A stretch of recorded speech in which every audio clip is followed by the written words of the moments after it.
Laymen's evangelical fellowship స్థాపకులు కీర్తిశేషులు ఎన్ దానియల్ గారు 1963 సంవత్సరం మార్చి 23వ తేదీన చేసిన ప్రసంగము.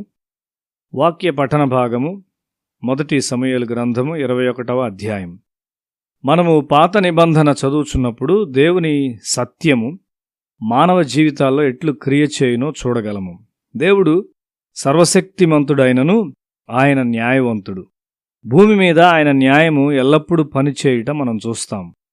ఇర్మియా గ్రంథము 17వ అధ్యాయం 1వ వచనము, యూదా పాపము ఇనుప గంటముతో వ్రాయబడి ఉన్నది, అది వజ్రపు మొనతో లిఖింపబడి ఉన్నది, అది వారి హృదయములనడి పలకల మీదను చెక్కబడి ఉన్నది, మీ బలిపీఠముల కొమ్ముల మీదను చెక్కబడి ఉన్నది. ఇది నిజము. అక్కడ జాతీయ పాపములు, కుటుంబ పాపములు మరియు వ్యక్తిగత పాపములు ఉన్నాయి. అవన్నీ వ్రాయబడ్డాయి. దేశము యొక్క పాపమును బట్టియే భారతదేశము పేదరికముగా ఉన్నది. అది ధనవంతుల మితిమీరిన స్వార్థము మరియు భారతదేశములోనున్న ఉన్నత కులముల వారిని బట్టి బ్రాహ్మణులు భారతదేశమును పరిపాలించు ఉద్దేశముతో మన సమాజమును ఏర్పాటు చేశారు. భారతదేశం యొక్క భక్తి న్యాయమును గూర్చిన అవగాహనను మనకియ్యలేదు. న్యాయమును గూర్చిన అవగాహన లోపము క్రైస్తవ సంఘాల్లో కూడా చొచ్చుకొని వెళ్ళింది.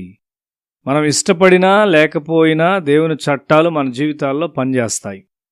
సౌలు సింహాసనమునకు వచ్చినప్పుడు ప్రవక్త అయిన సమూయేలు ప్రభావం క్రింద ఉన్నాడు. కొంతకాలం అతడు దేవుని చిత్తాన్ని చేశాడు. త్వరలో అతడు గర్విష్ఠిగా స్వీయ చిత్తము చేయువానిగా తయారయ్యాడు. సమూయేలు ప్రభావము తీసివేయబడింది. అప్పుడు క్రూరమైన భావోద్రేకాలు అతన్ని స్వాధీనపరుచుకున్నాయి. తన సొంత అల్లుడైన దావీదును చంపగోరాడు. అయితే దేవుడు దావీదును కాపాడాడు. ఒకసారి సౌలు 80 మంది యాజకుల మీద పడి వారిని చంపివేశాడు. అతడు కోపించటకు గల కారణం, యాజకుల్లో ఒకడు గొల్యాతు ఖడ్గమును దావీదునకిచ్చాడు. పర్యవసానములను గూర్చి అతడు ఆలోచించలేదు. పాపము పాపమే, దాని నుండి నీవు తప్పించుకొనలేవు. పర్యవసానములు భరించవలసిందే. దేశమంతా ప్రభావితం చేయబడింది. సౌలు అమాయకుల రక్తమును చిందించాడు. ఆ తరువాత 3 సంవత్సరములు వరుసగా కరువు వచ్చింది. 2వ సమూయేలు గ్రంథము 21వ అధ్యాయం 1వ వచనము, దీనికి గల కారణమును దేవుని యొద్ద దావీదు విచారణ చేశాడు.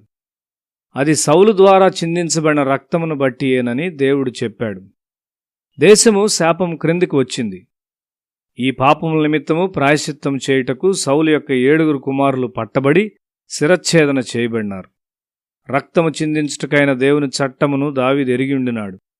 సంఖ్యాకాండం 35వ అధ్యాయం 30 నుండి 33 వరకు, ఎవడైనను ఒకని చావుగొట్టిన ఎడల సాక్షుల నోటి మాట వలన ఆ నరహంతకునికి మరణశిక్ష విధింపవలెను. ఒక సాక్షి మాట మీదనే ఎవనికిని మరణశిక్ష విధింపకూడదు. చావదగిన నరహంతకుని ప్రాణము కొరకు మీరు విమోచన ధనమును అంగీకరింపక నిశ్చయముగా వానికి మరణశిక్ష విధింపవలెను. మరియు ఆశ్రయపురమునకు పారిపోయిన వాడు యాజకుడు మృతినొందక మునుపు స్వదేశమందు నివసించినట్లు వాని చేత విమోచన ధనమును అంగీకరింపకూడదు. మీరుండు దేశమును అపవిత్రపరచకూడదు. నరహత్య దేశమును అపవిత్రపరచును గదా.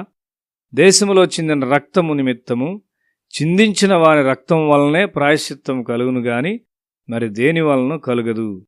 ఈ సమయానికి సౌలు చనిపోయాడు. అయితే ఆ పర్యవసానాలు దేశం మీదకి వచ్చాయి. అతని కుమారులు శిక్షణ పొందవలసి వచ్చింది. అప్పుడు మాత్రమే కరువు అంతమైంది. మన జీవితాల్లో క్షమించబడని పాపము కొరకై పశ్చాత్తాపడకుండా మనం దాటిపోకూడదు. మనం రక్షింపబడ్డాము, పరిపూర్ణలమౌటకు రక్షింపబడ్డాము. మనము స్వీకరించినది ఒక పురోగమించే రక్షణ.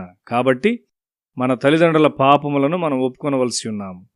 దేవుని సన్నిధిలో కనిపెట్టుట ద్వారా మన పూర్వీకుల పాపములను మనం తెలుసుకుంటాము. మా తండ్రులు పాపము చేసి గతించిపోయిరి, మేము వారి దోష శిక్షను అనుభవించుచున్నాము. విలాపవాక్యము 5వ అధ్యాయం 7వ వచనము. వారి పాపముల కొరకు మరియు వారి పూర్వీకుల పాపముల కొరకు పశ్చాత్తాపడమని దేవుడు ఇశ్రాయేలుకు బోధించాడు. హిందూ మతములో నదుల్లో నీళ్లలో స్నానం చేయట ద్వారా పాపములు కడిగివేయబడగలవు అని చెప్పబడుతుంది. కానీ నదులలోని నీళ్ల ద్వారా పాపములు కడిగివేయబడవు. నీవు సువార్తను బోధించినప్పుడు రక్షణ కొరకైన విత్తనములను మరియు భారతదేశం యొక్క ఆర్థిక, రాజకీయ, నైతికమైన దుష్టత్వమునకు పరిష్కారమును నీవు విత్తుచున్నావు. భారతదేశమునకున్న ఒకే ఒక నిరీక్షణ క్రీస్తు సువార్తయే. మన మధ్య మన నుండే ఈ వెలుగు ప్రకాశించవలసి ఉన్నది.